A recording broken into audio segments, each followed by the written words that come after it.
Okay. I've got every hot sauce, all of the major hot sauces here. Okay. We have Sriracha, Crystal,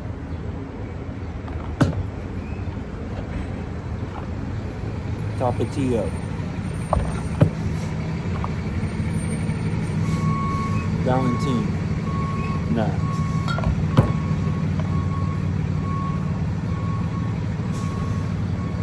Golden Mountain, I don't know if that's a hot sauce. Of course, Tabasco. Hey man, where's the gas station at? I'm not sure. On the train?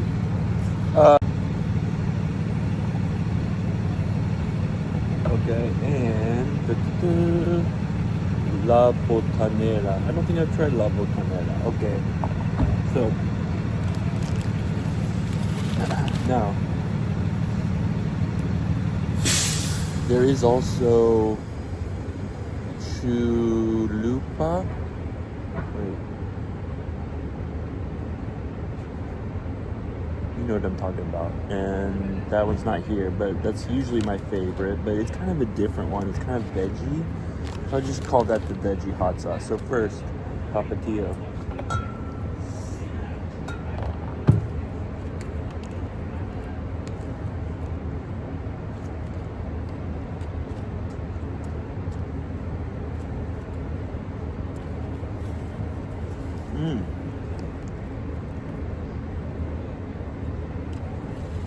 Okay.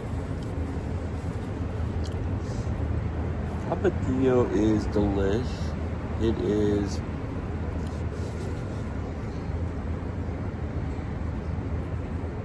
has a rich spice flavor. I like it. I knew I would like it. I started with that one. So that's the one that all others are judged by. Next one is Crystal.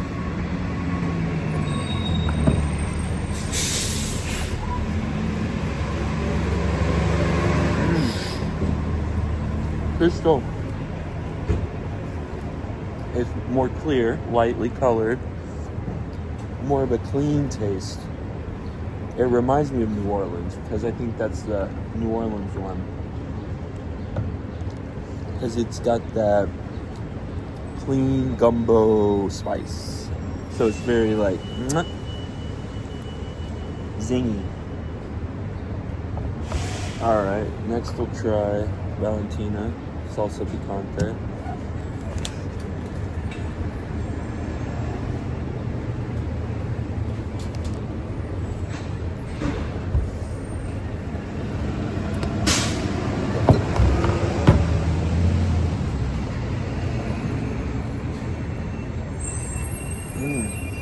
Dark red.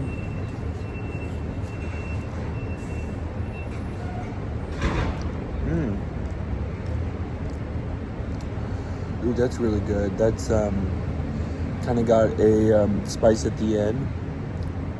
It's got a nice balanced flavor. I can still taste it. That's kind of lingers more on your tongue.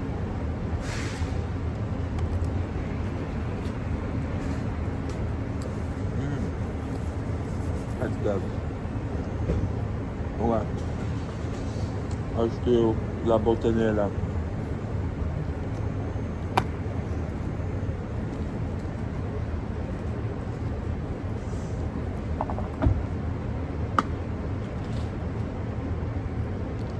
That's the brightest red color one.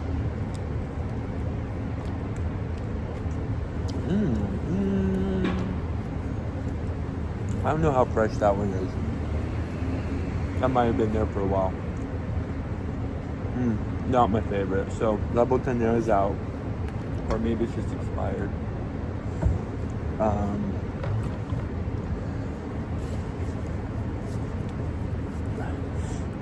Depends on the thing, of course. There's no way to make a perfect ranking of anything. I kind of want to try Valentina again.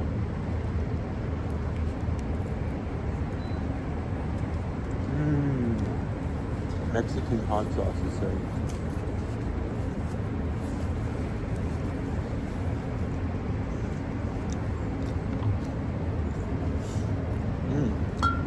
So good. And maybe tapatio one more time.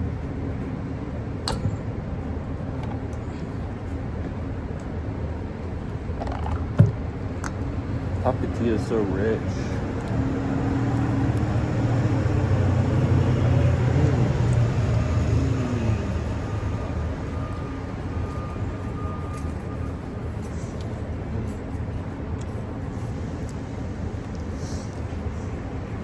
If I had to go for it again with the options that are usually available, well, I didn't try sriracha. Okay, let's try it. I've had it before, but I gotta compare them.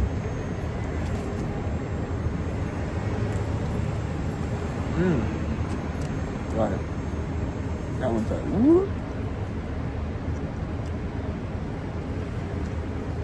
Very zingy, very good.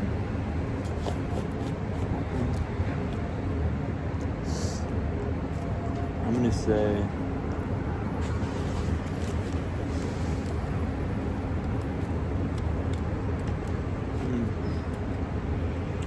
I'm kind of going back for tapatio because I know I like it. So, Cholula. Cholula is the other one that's not here, and that's got a very veggie taste, so I always choose Cholula or tapatio. And I would continue to do that, but if you're having something a little bit Cajun, go for Crystal. If you have access to Valentina, that was the really good one. Then I'd go for that. That's a little different. So my last bite, I'm gonna use a little mix of La Valentina, the surprise, and I just put sriracha. Oh well. Oh, okay.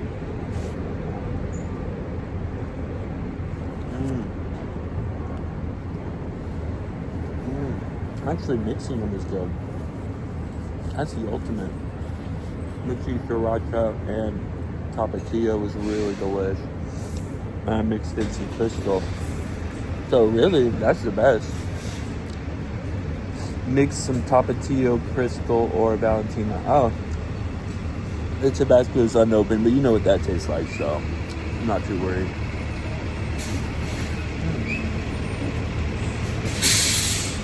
Very good. Cheers. Actually, there's one more. Maple donut. So happy.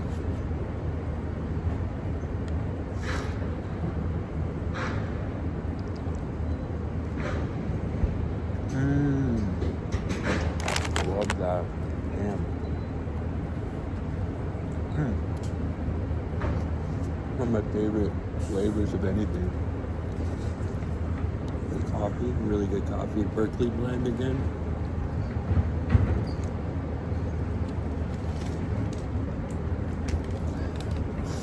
This is actually not my first time here. I'm at the coffee shop that opens at 7 a.m. most days, across the street from Nora Davis Emeryville Transit Center, Amtrak station. What I did is I stayed overnight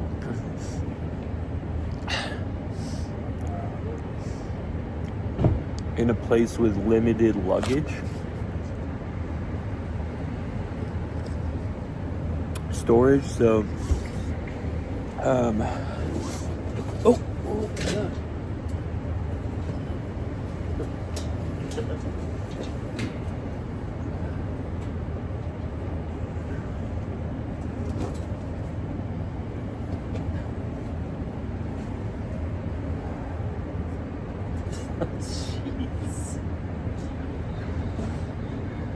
Oh man, my chair just fell off the ledge and inserted into this. It's bound to happen. Yeah, we're not too worried about it. But I left my luggage at a bounce luggage service, which I've never heard of. Maybe it's a San Francisco thing, or maybe it's nationwide, I don't know, or cities or something, but it was like I couldn't find it, and I was walking around asking everyone. No one knew what I was talking about.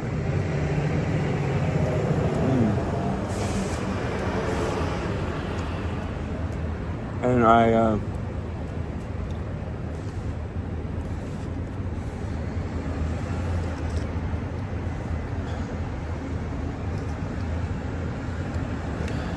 got directions, and it's like Amare Gelato. I was like, oh, is it like on top of it? Is it below ground? I was looking below, on top. And then I just go into the gelato shop. Nobody knows what I'm talking about nearby. And I go into the gelato shop, and they're like, oh yeah, just leave it here. We don't care. Here's your number. So this little gelato shop just puts stuff in the back of their gelato shop. That was good. But the gelato shop doesn't open till 11, so until then I don't have my luggage, which is great actually, but I'm in Berkeley right now, and I can't head into San Francisco until I have my luggage, I guess, because I don't know if I'm like coming back out here. But Berkeley was beautiful yesterday. I just took a walk and saw these gorgeous like trees around there, and there was just moths everywhere, or butterflies or something. Little like light brownish gray sort of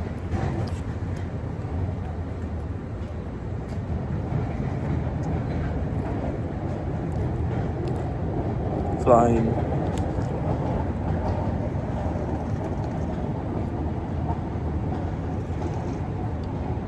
But okay,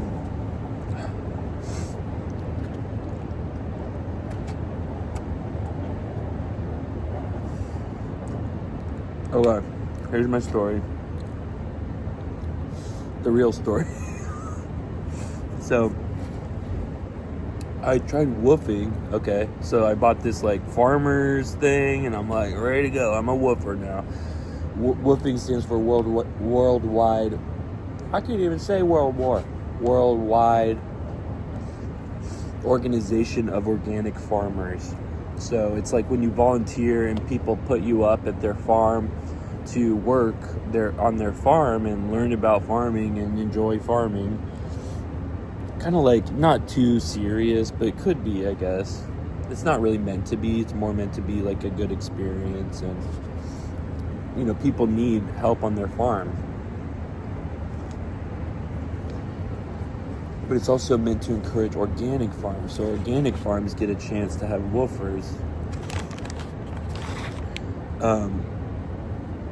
So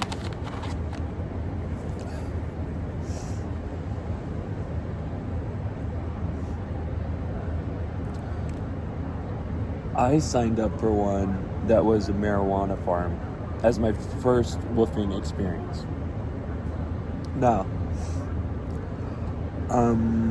I heard, my nephew told me that there's a South Park episode about this, which I hadn't seen or known of, called, or there's like a marijuana farm, and it's called Tegrity Farms. So anyway, if that's a cultural reference you know, then good. So I went to Tegrity Farms, and actually I almost stayed. I was planning to stay for either a weekend, 2 weeks, or 4 months. Now 4 months would have been harvest time, which would have been really cool. That would have been like September. And I was planning to, you know, take my time. It wasn't really demanding on this farm. It was more just like 4 hours a day of just like sweeping out chicken coop and, you know, watering and just sort of odd jobs, weeding, things like that. So I get there, and we, I took a flight and a train and a bus, and then I took a car ride about an hour and a half from the bus stop into this like farm, which was way out in the boonies, of course, an hour and a half out specifically. And the guy's telling me all this stuff. It's like, oh yeah, it's really hard because of the taxes, blah blah blah blah. I'm just driving around trying to blah blah blah blah blah. I'll, whenever you guys need, just let me know. Whatever you guys need, let me know. So I was like, okay. So we get there, and it's actually really nice. It's beautiful. I mean, fast forward to that night, I did stay the night, and I saw a deer. I saw a gorgeous butterfly, a couple green, yellowish, black. It was so cool. I met the people there that were working there, and they were having like interpersonal issues, but I just realized like, oh, that's fine. Like, I don't care. I don't know. It's not part of my problem. But there were only two of them, and one of them was getting paid, and the other one was not. And that's not a critical point, but the one that was getting paid didn't want the volunteer there, the other one. And the volunteer was super cool, super nice guy, but he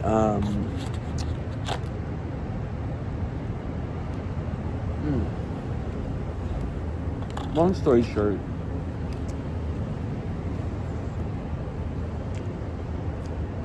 I smoked 2 joints within the course of 24 hours. I heard three or 4 murder jokes, maybe 5. When I got there, the water irrigation system had closed out, and the hot water heater wasn't working.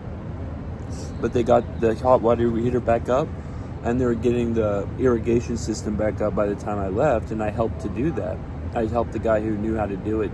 I just kind of like held, pipes together, pipe fittings. I was like, is this the water for the shower? Is this, are we going to be able to take a shower tonight?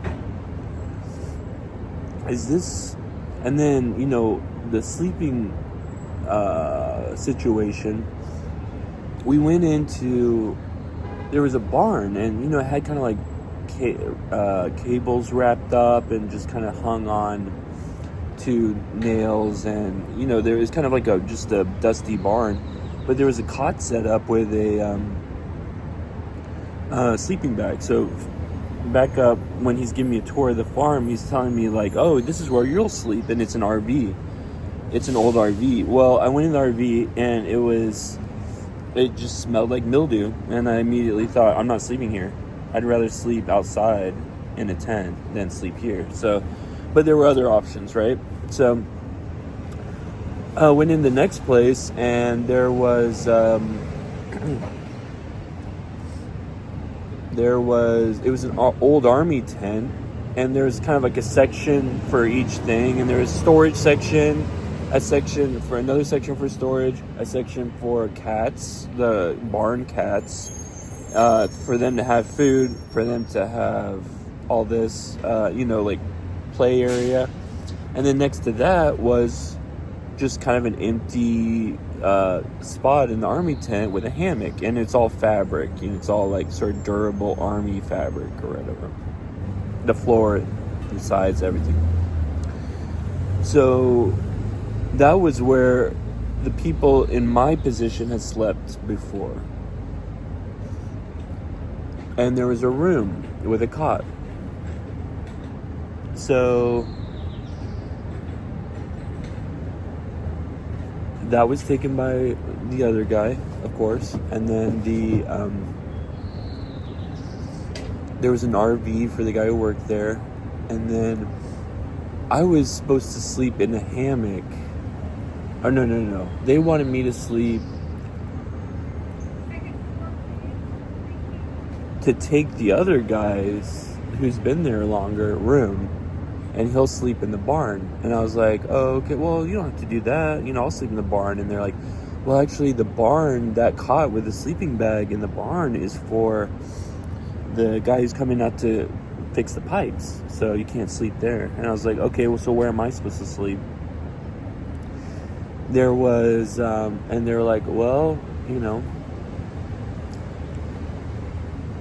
can either kick this guy out of his room or sleep on the couch or sleep in the hammock or in the RV. And I was like, well, RV's not happening because it's mildew. It just stinks and it's full of rats, actually, they told me.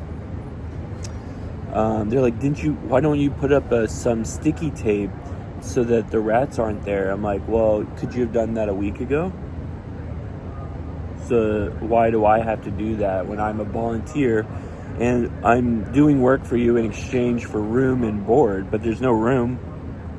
And then as far as board, we go to the room with a little mini couch, just, old, just trash couch. That's not even full length. It's like a half couch, like 2-seater with one rest. And they're like, oh, that's where you could sleep. I was like, okay. He's like, that's where I slept when I got here. So in that room is the fridge. The fridge is empty. And the car is broken down. So we completely depend on this guy, the leader of the Tegrity camp, to bring food because there's no car, so none of us can go get it. And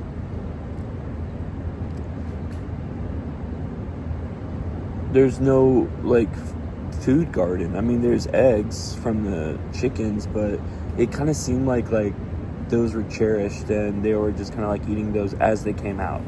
Literally, they would just have lunch and they'd be like, all right, I'm having an egg. There were beans and pasta there, but he was like, oh yeah, just soak them overnight. And I was like, all right, so what's for dinner, dude? I'm pretty scrappy, so I could eat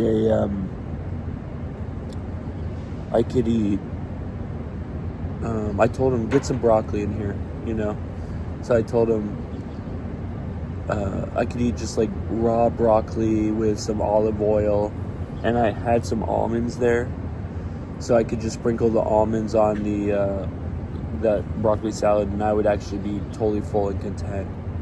And that could be a regular thing I could eat, and then I could do the overnight beans, things like that. But I don't really eat cup noodle. I don't really eat pasta noodles. So they were like, oh yeah, just make a list of what food you want. I'll bring it back tomorrow. Or, well, you can go with us. We'll have a great day. I was like, okay. So tonight we're just kind of scrapping by. He was like, oh yeah, I was going to get pizza, but I just ran out of time. I was like, oh, for your first day. And I was like, oh, okay. So he gets to the camp the next day. Okay, I am I'm in the barn with the other guy. He's talking about his schizophrenic ex-girlfriend who was going to wake up and murder him or put something, jab his throat in the middle of the night or something, or had this impulse to kill him. And he's just saying that, quoting her, I'm gonna murder you, or something like that. So that's what I sleep to. And then I've got these insects hopping on and I was like, okay, I could sleep outside, but there's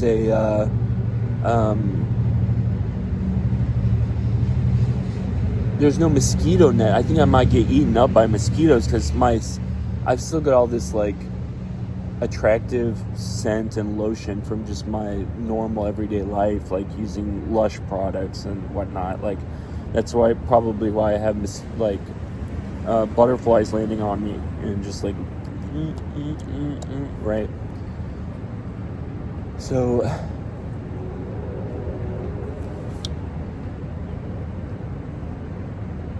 then everyone's like complaining about each other and talking about each other, and there's fights between everybody. Everybody's treating each other like crap, apparently. And I'm like, all right, well, I'm not gonna be safe from that. So anyway, I'm like, hey, dude, I'm texting him last night. I'm like, hey,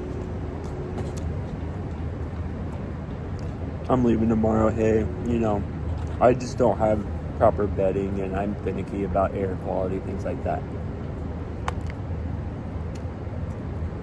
I just chalk it up to like the bedding situation. So he's like, oh, okay, I'll have someone I'll bring some sweatshirts because I was cold. I didn't really prepare. I was like, I didn't really prepare for this. So he's like, I'll bring some sweatshirts and some mosquito net or a hammock or something tomorrow. And I was like, okay.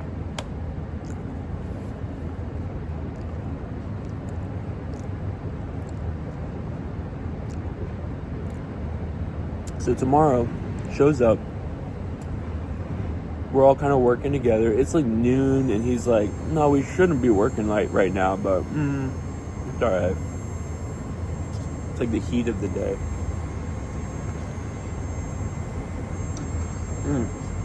That's so delish. Berkeley blend.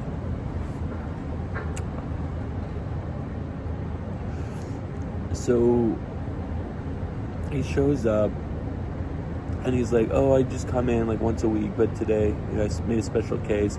I brought a huge, beautiful broccoli and 10 apples. And he didn't tell me this until later in the day, but after we had worked. And a guy brought in this tent hammock thing, which would have worked, but he was like, I don't really want to sell this. I want to keep this. So maybe Marty, I'm sorry.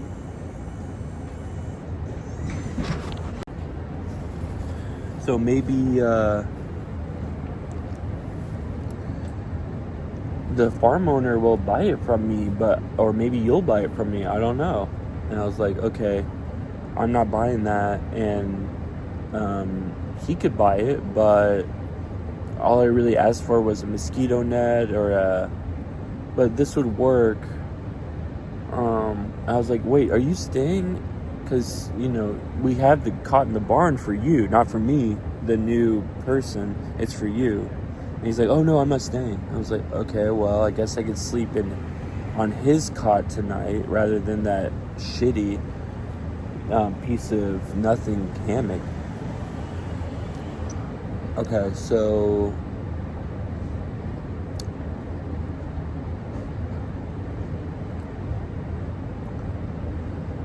I was like, okay, this is okay. I've got broccoli, I've got apples, I've got almonds, I've got potentially schizophrenia around, or control issues people have.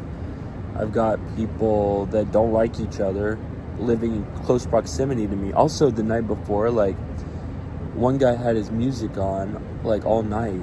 And then the other guy had his, like, political, like, thing. But no one was using headphones for some reason. I don't understand that. So I was just kind of, I saw a deer, and I was just trying to listen to the forest. But it also had this, like, kind of trippy music and sort of like political commentary of some sort. I think it was just like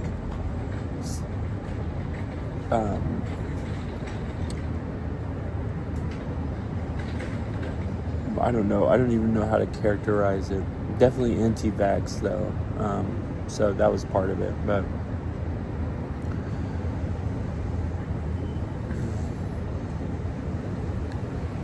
so what was going to be a weekend turned out to be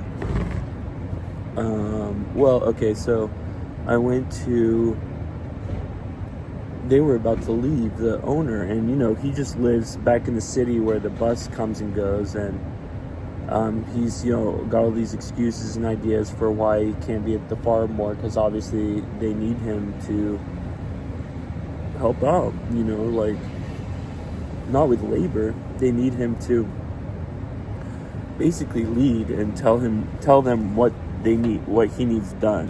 Otherwise it's just not gonna get done. And there were other ways that I figured that out, but he was like, okay, why don't you just stay? I know you're having some jitters. Why don't you just stay a couple more nights, and I'll come in on Monday, maybe. This is Friday. And I was like, okay. I mean, I've got a cod now. I've got broccoli. I'm feeling pretty good. But, like, are we all going to eat that broccoli? And is that the only food I'm going to have for 3 days? And, like, why wouldn't this all been taken care of already? Like, if you have a new person coming to live on your farm, potentially for many months, wouldn't you want them to, like, know to trust you by pre-arranging in your mind a decent place for them to stay, and pre-arranging, like, some groceries that you'll fill the fridge with? And that's what I told him. But I told him that after I was like, okay, I made my final decision and I'm leaving right now, because he was leaving. I was like, if you're leaving and you can't guarantee me when you're going to come back, then I'm going to go, because this is my chance to go. He was like, you can call me anytime, I'll come out and get you. And I was like, I'm not sure about that. So,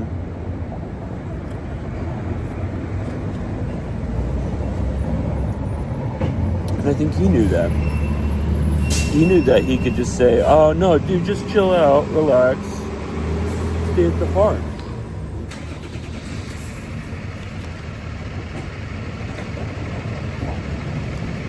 So,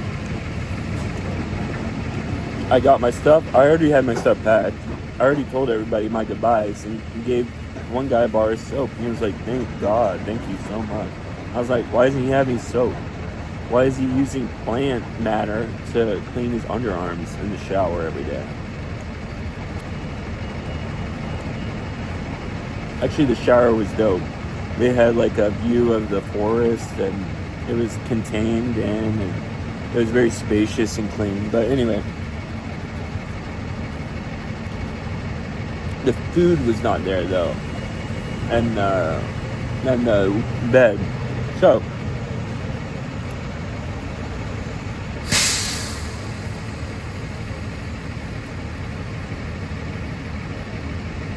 he's like, oh, his energy goes down, because he's like, oh, Blake's leaving after 24 hours, not even. So, and another guy's driving him. It's like a co-owner of the farm, nice guy. We were talking about Japan. We went to Japan. And I was midway through his story about Japan when he went. He's like, oh yeah, I went to Shinjuku, the food was so good. I was like, hey man, I need to think for like a minute, because I was like listening to the conversations that were being had.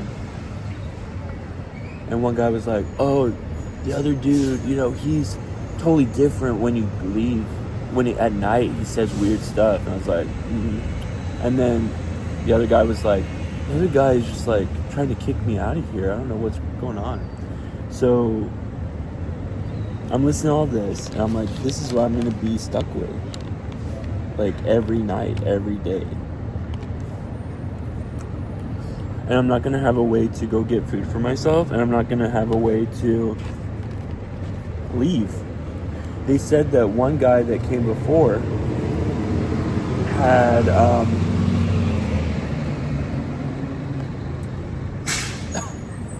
one guy had walked out and left. Another guy just drove out suddenly and left. Oh, that was also part of the context. I was like, a dude walked out of here? That's like some sort of cult movie stuff.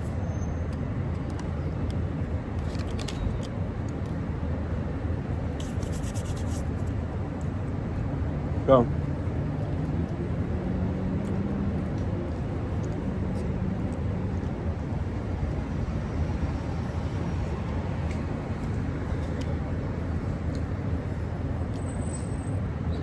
I mean, I just keep remembering all these details that just make it worse and worse. And you know, he was like doubting. He was like, "I think you haven't decided yet. We're in the car, you know. He's not driving, but I'm in the back of the car and they're in front." He's like, "I think you haven't decided yet." I'm like, "Oh, I decided." So stupid. I'm like, we're on our way and you're gonna drop me at a hotel. Oh, that was another thing. The night before when I texted him and I was like, "Hey man, I'm gonna leave tomorrow, no hard feelings, you know, I need air quality when I'm sleeping and there's no suitable place. Like, this thing has rats, that thing has rats and mildew. This thing, you know, I can't go outside because it's cold and mosquitoes. I can't be inside because it's rat infested and mildew." I'm like, to me, that's like, okay, like this should have been taken care of, but you didn't take care of it. So now it's just a deal breaker. You know, it's not even like, oh, let's fix it. And I would have been willing to sleep in a hammock with a tarpaulin cover, and I said that, but not after all of that.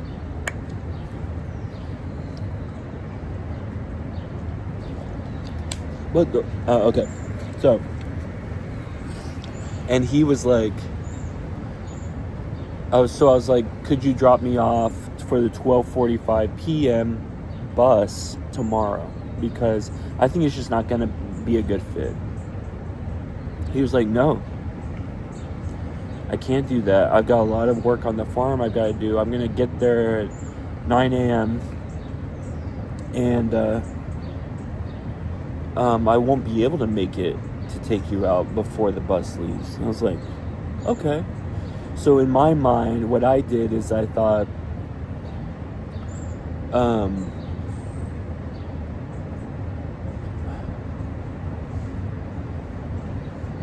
okay, I'll just let him think I'm still thinking about it. I was like, okay, cool, man. Bring me some sweatshirts. And I was like, okay, I'll let him think that so that he'll actually come out, like he said. Because if he doesn't come out, there's not going to be any food, and I'm not going to have a ride to leave. So he might manipulate the situation, be like, "I'm not going to be able to come to the farm today, guys, sorry," so that he doesn't have to take me to the bus stop. So I was like, all right, here's what I'm going to do. I'm going to stay in a hotel tomorrow night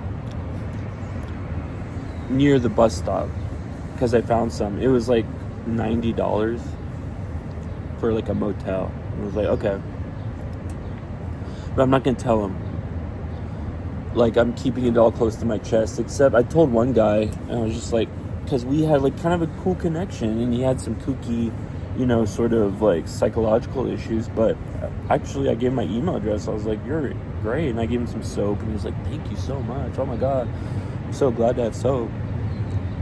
So, also I got to see the beautiful plants and the beautiful, like, just barrels of marijuana, which was just, you know, crazy in an air-conditioned room, you know, like almost like a cold room. And clean the chicken coop and, you know, whatever. Anyway, so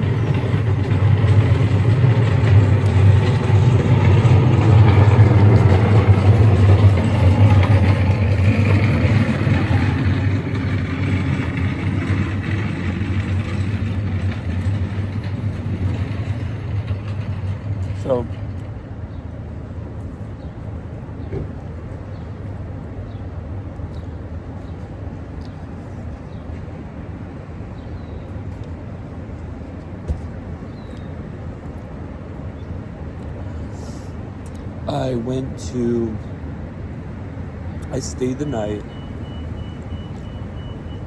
And I could have stayed. I think it probably would have been fine. But I wasn't sure. I wasn't even sure that I was safe or that from violence. I wasn't sure that I was safe from having a terrible night's sleep every night. I wasn't sure that the water situation was happening. Like, the drinking water was there, but the shower water or the heating, because the heating went out on the water system and they fixed it, but also the water system went out, but they fixed it. So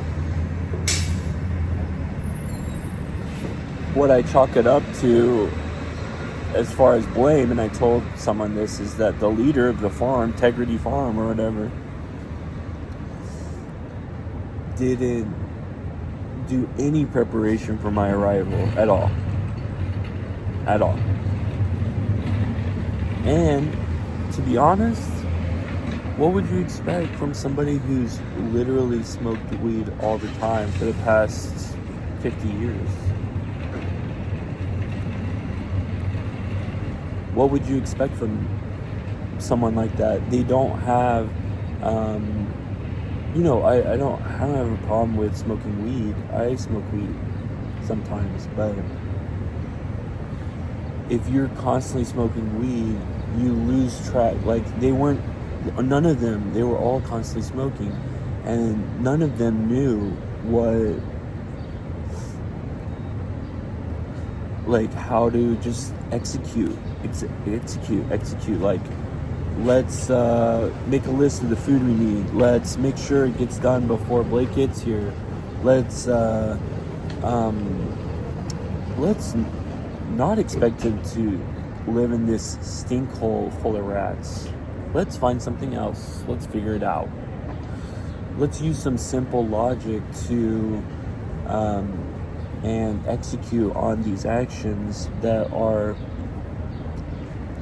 common sense or justifiable. I don't like to use the term common sense, but just like basic, like somebody's coming, it's ancient.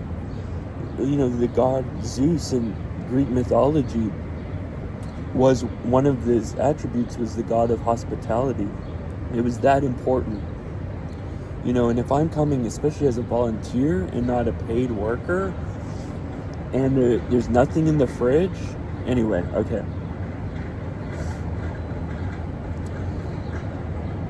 And you got a rat-infested hole for me to sleep in, I'm probably gonna leave. Sorry. I mean, maybe I'm sort of like a frou-frou soft boy, but that's what I told him. He was like, all right, how you feeling? And I was like, maybe I'm soft, man, but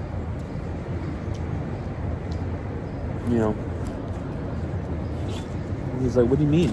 Like muscles? I was like, no. He's like, you only have to work like 4 hours a day. That's all I expect.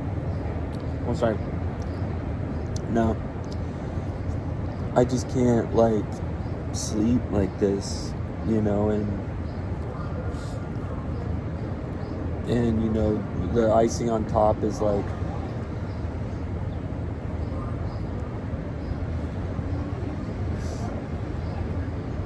it was basically already done. So anyway, I was just like blaming it on myself, kind of taking it. I was like, oh man, I'm just soft. I'm just like a weak little marshmallow. I'm a unicorn boy that can't put up with this basic, normal thing that all of y'all have put up with your whole life. Because he was like, oh, I slept in that RV. I was like, okay, yeah, 30 years ago. It's a little bit different now. So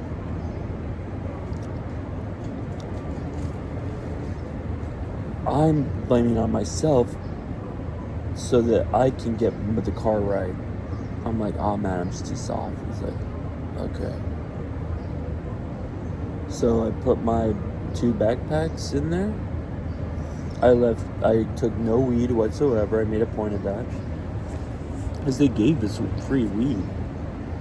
Like, as long as you are living there, you can smoke as much weed as you want, which was a big reason that the guys were there, I think, because, and he told me that, like, one of them was like, there was just 2 other guys there, but one of them didn't talk to me, and the other one, we had a friendship. I gave him the soap, and let's just call him Jim. So Jim was like, dude, I'm addicted to weed. Like, I can't leave, and I've run out of money, so I have nowhere to go. So this is kind of my situation, He's like, back in the day when they would have a harvest, everybody would share in their profits. So, and I was like, ooh, this is getting deep now. Okay. Now I'm starting to figure out, like, why am I here? Because I don't really think that I'm the one who decides why I go to do these things or do anything.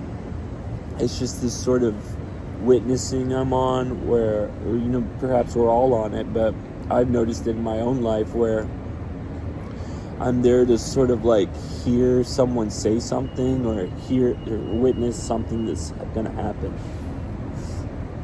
And he was like, Jim was like,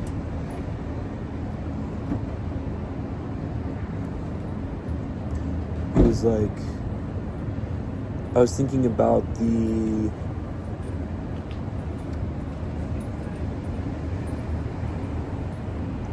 how he's in a similar situation to a lot of people. It's a form of indentured servitude. Rather than sharing in the profits of the harvest,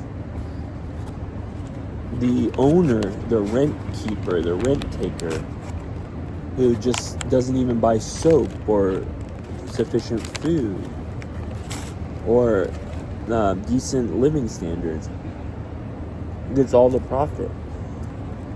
He's like,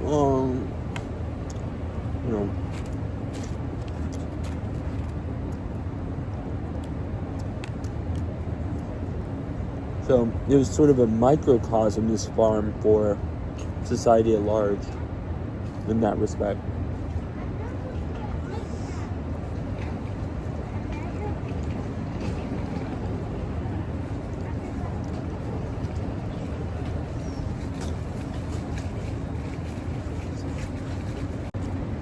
Okay.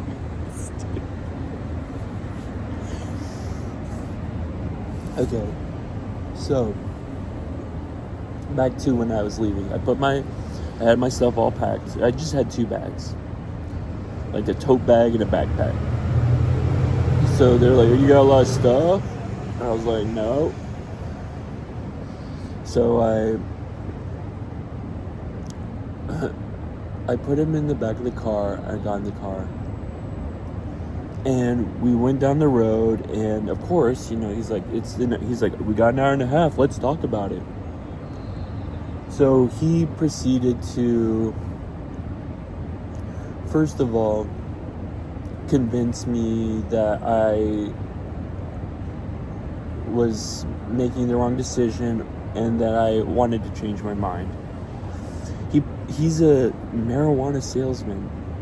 So he's good at selling, but he's met his match here, I think. So he's like, man, when you're 70 years old, you're going to regret this. And I was like, no, I disagree with you completely. He's like, no, when you're 70 and you're on your deathbed, you're going to look back on this and wish you had stayed. And I was like, nah, I don't believe in regret. He's like, dude, you said that you could get along with anybody. I was like, I can, but I don't want to.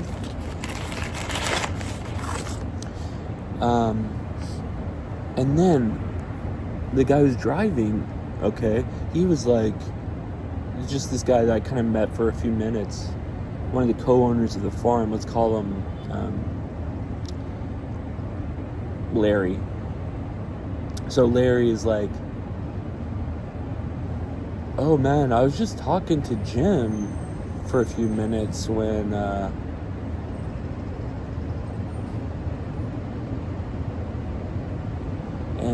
yeah, he's like he said some things that I don't really want to repeat, especially with Blake in the car. We don't want to get a bad review on the WWOOF website. I'm like, by the way, there's all this review on the WWOOF website. They have no reviews. They've had like 10 woofers and no reviews. So he keeps telling me like, oh, dude, you got to give us a good review.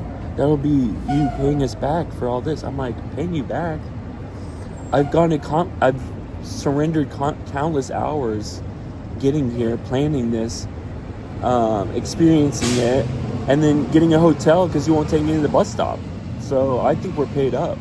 And also I watered all your plants, cleaned your chicken coop, and helped to repair your irrigation system. So I think we're good. I think we're even Steven. Anyway, he was coming out with, pulling out all the stops, just like, oh, you're going to regret this, like when you're old, and it was like little curses almost. And then and then he was like, well, I bet it was about the other guy, not Jim, but Melvin, the owner of the farm, or the caretaker of the farm, who does get paid, but just doesn't like anyone and wants to live there by himself. So he just does everything he can to do that. He complains about everyone who's there. He didn't have time to complain about me. So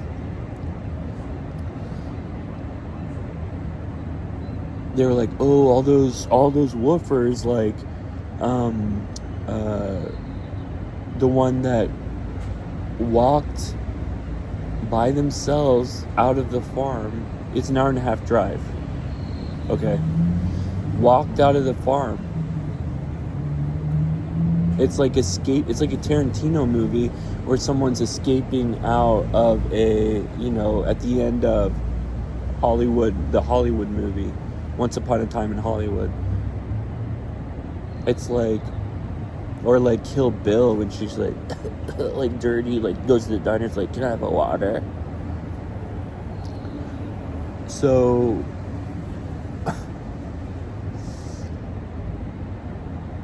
those people, they say, oh, they were always complaining about Larry and how Larry was just mean to them. And, Jim had told me before that other people had complained about the living situation. They're just like, I don't want to sleep like this. So they stayed like 2 days a week. And then there was one girl who worked on the farm, just one.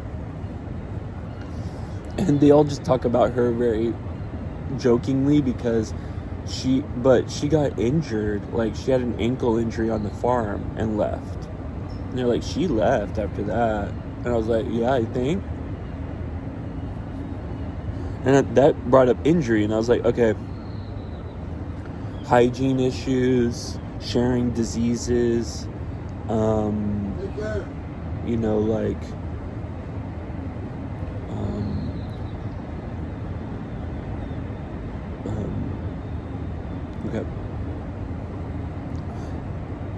So then he's like, oh, well,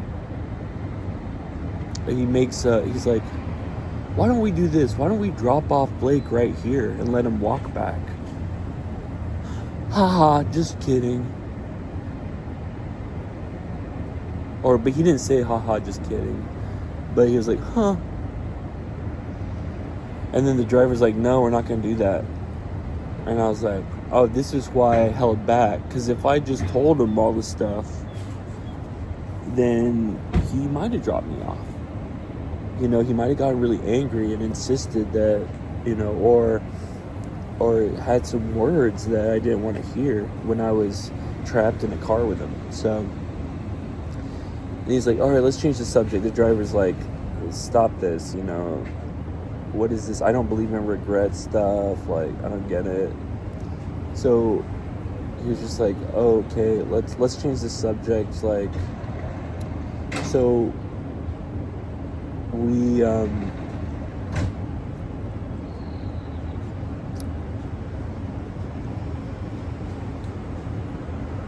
he changes the subject to the guy helped with the piping let's call him Benji. So Benji, he's like, oh, Benji, I love Benji. He's not soft, like referring to me. Oh, Benji, he's hard, he's strong, he can do anything. I pay him. I pay Benji, mostly in weed, but I pay him. And he's like, but Benji's a rat, a dirty rat. You know why? Benji, his car is full of trash, and his house is full of trash, and he has a daughter, and he's just a dirty rat. And I was like, oh, man. Unbelievable. So he's like dehumanizing his workers, his paid workers. Okay. So I was like, okay, I made the right choice. It's official. So I was silent the rest of the ride. After he said, like, let's just drop him off right here on the side of the cliff on the way to my farm. So,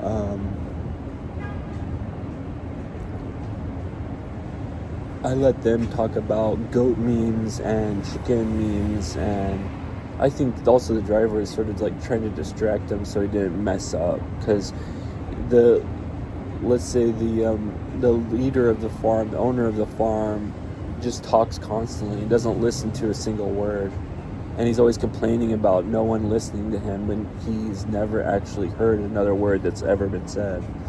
But anyway, so we get to the hotel. I'm like, yeah, just drop me at the hotel. I was like, hey, didn't take any weed, just so you know, bye. And then I sleep so well that night at the hotel. I had a delicious Mexican, like, salmon plate at the Mexican restaurant, El Chicano. And I woke up the next morning. I was like, wow, ready to go. And part of me was like, I'd been able to sleep on it, and I was like, man, that could have been really cool. I could have, like, really chilled out. I mean, they had Wi-Fi, they had water. I could have dealt with some, stuff, but chilled out. And I was like, just for a second, I was like, And I got a message from the owner of the farm, and he was like, hey, man, just want to check in on you. I'm actually nearby your hotel because I'm getting my brakes fixed.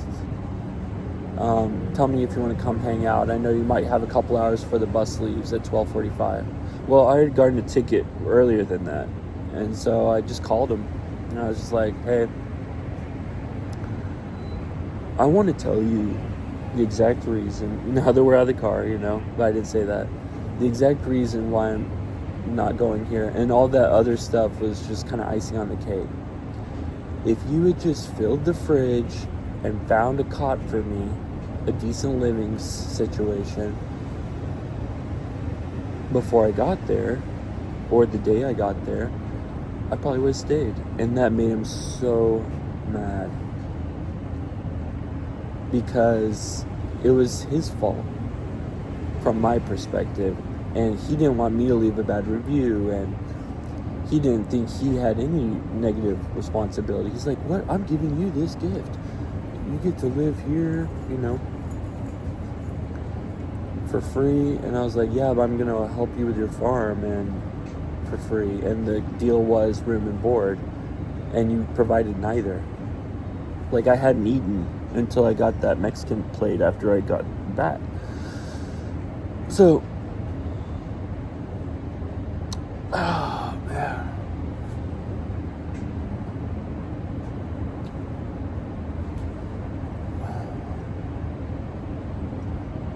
So,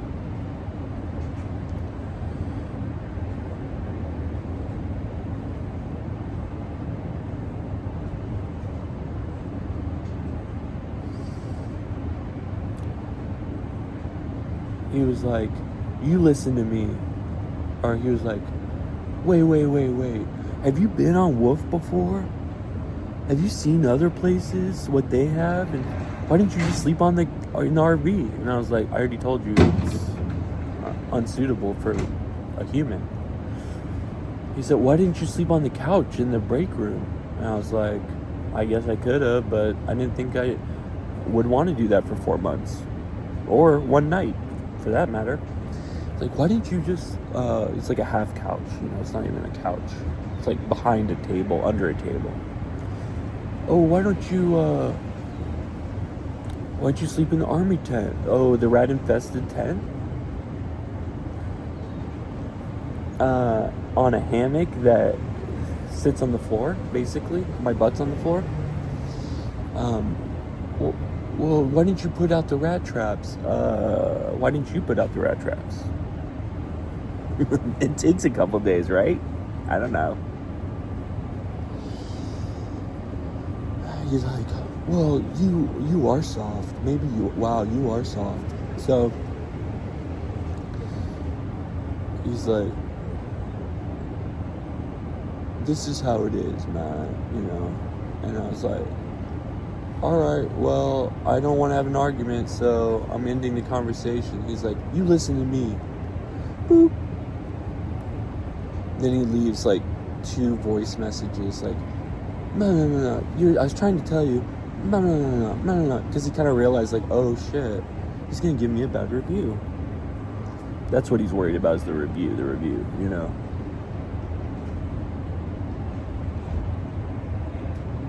So anyway, then I realized I was walking to the bus and I was like, oh yeah, I made the right decision. I mean, I intuited it out, not beforehand, but to see the place. And this is a great life experience where this is a big memory in my life, and it's not something I will regret when I'm 70, but it's something I'll remember when I'm 70. Oh man. And that just makes me think, like, hey man, I'm gonna be 70 in 28 years. That's not a long time. So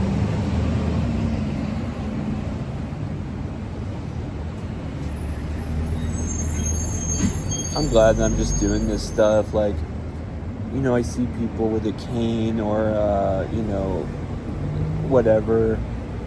But I walk all day. I'm just walking all day. And I'm glad I'm doing that, because now's the time, when I'm able to. A good friend of mine from back in the day, she got injured in a paragliding accident. Which is both a testament to her adventurous spirit and the fact that ability to do those things can be taken away. So we have to cherish them as we have them and surrender them when we don't. And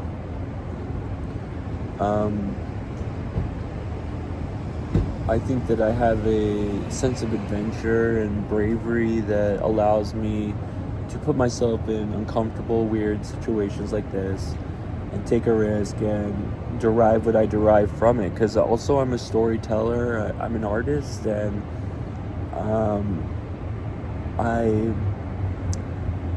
I'm a teacher, and I'm a person in this world, and I'm a witness to the world as it is, and I would never undercut the value of that. It's supremely valuable, and so am I, and so are you. And I feel for Jen, and I feel for all of them. I hope the best for them, and I wish them no ill will. But in order to tell this story, I had to kind of dig into their perspective and my perspective. But really all I know is my perspective, really.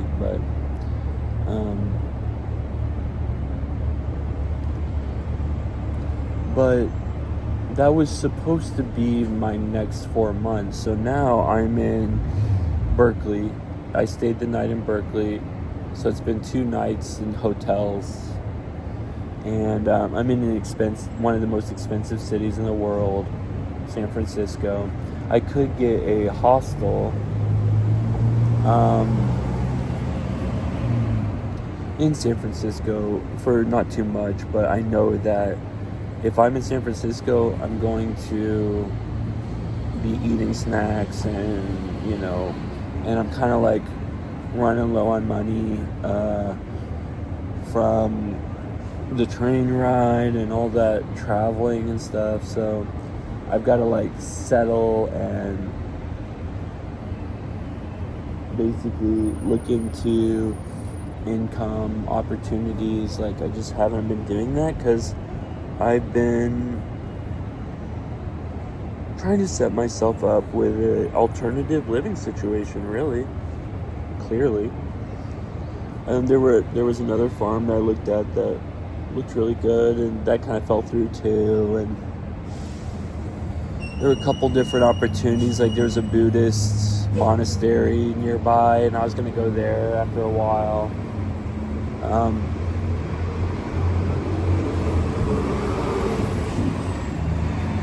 But one thing that I noticed I'm avoiding is I'm avoiding television, political discussions, political radio, political podcasts,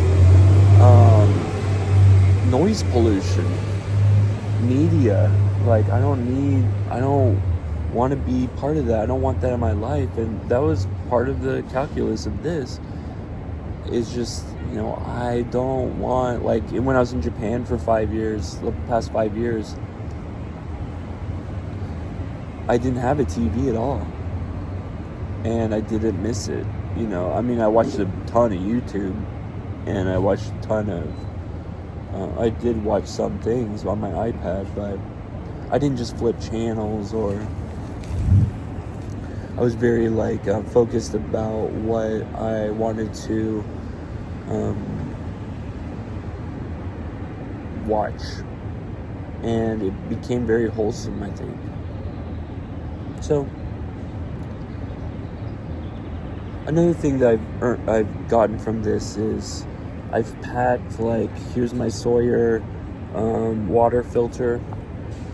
I've packed real essentials. I've learned from my brother about foot salve. Didn't know about that.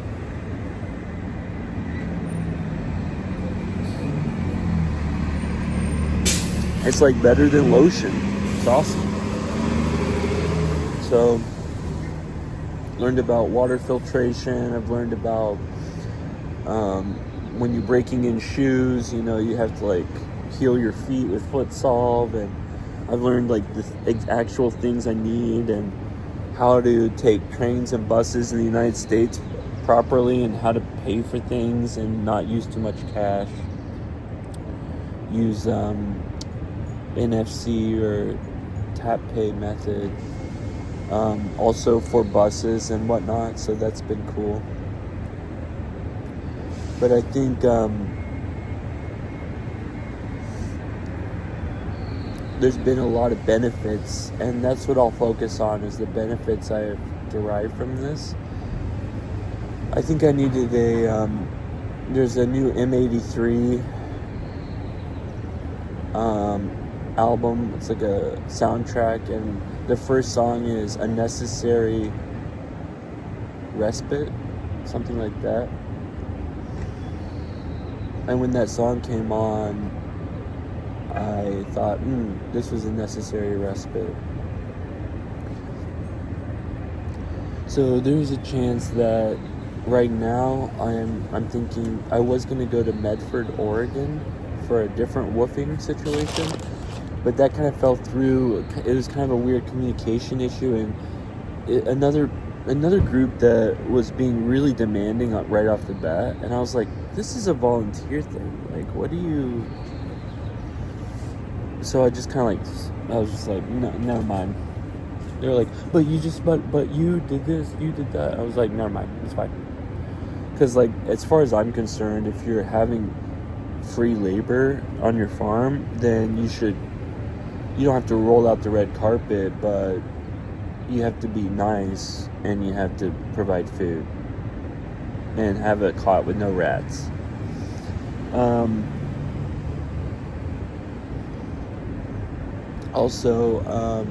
So I'm considering now whether I spend like a few days in San Francisco and have a flight somewhere, or I know that that'll probably cost like $1,000, so I'm just trying to avoid that.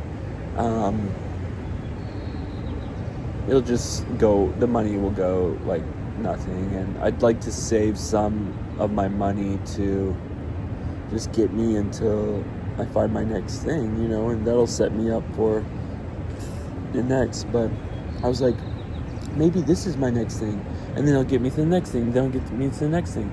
But I don't think that panned out, that aspect, because I need time. What I really need is time in an apartment, or living with my parents, or living with whomever, but time to, and I can get that. There are ways to get that, and I will, but I need time and an internet connection and some basic resources to figure out what's up. I just need to kind of put my nose to the grindstone for a few months, and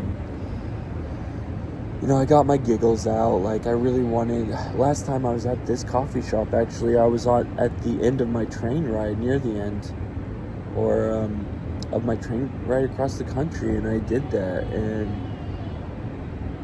maybe you could say I've got my giggles out, and I've had I just noticed someone kind of screaming over there, but there are a lot of people, I connect with the homeless, I connect with, or the unhoused, I connect with people who are neurodivergent, schizophrenic, autistic, which is basically everyone I've interacted with closely for a while. Because I'm walking the streets, and if I'm walking the streets, then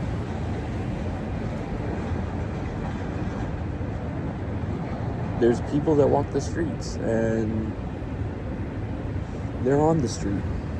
And I think it's a disgrace that people are not afforded basic things. It's not laziness. They have no boots, so there's no bootstraps. Does that make sense? So I was just thinking about this yesterday, like we're all Jim on that farm. We're stuck. We have no way to get ourselves out. We are beholden to owners, rent seekers, and there's a way to play the game, but some people can't. So we have to afford them the dignity and respect to live out their lives with basic human needs, basic human respect, and even joy, and even a certain amount of luxury, because luxury that they haven't known, things like a comfortable bed in a decent place with a kitchen. And yeah, they may hoard it up, they may junk it up like rats, he said, but everyone's doing that, especially rich people, and everyone should get the chance to mess up their lives themselves, is what I'm saying. So that's what freedom really might be. Freedom could be to be free. Let's say instead of freedom, to be free is to be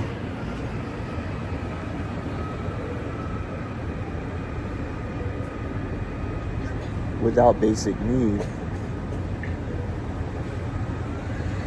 and also to understand that we, like Dorothy and the slippers, like, we always had the chance to be free in our hearts. Like, I saw this, I know I'm off on a tangent, but anyway, well, yeah, I'll just stop there, and thank you for listening to my story. I'm taking it day by day right now, trying not to spend too much money, but it's happening, you know, and I'm gonna go in an hour or two and pick up my luggage, and between now and then, I'm just gonna look at plane tickets, see what I can kind of get going, and or even bus or or train tickets. But train tickets are expensive. Yeah, So anyway, change the picture mode on that. so yeah. And topic to you and Valentino.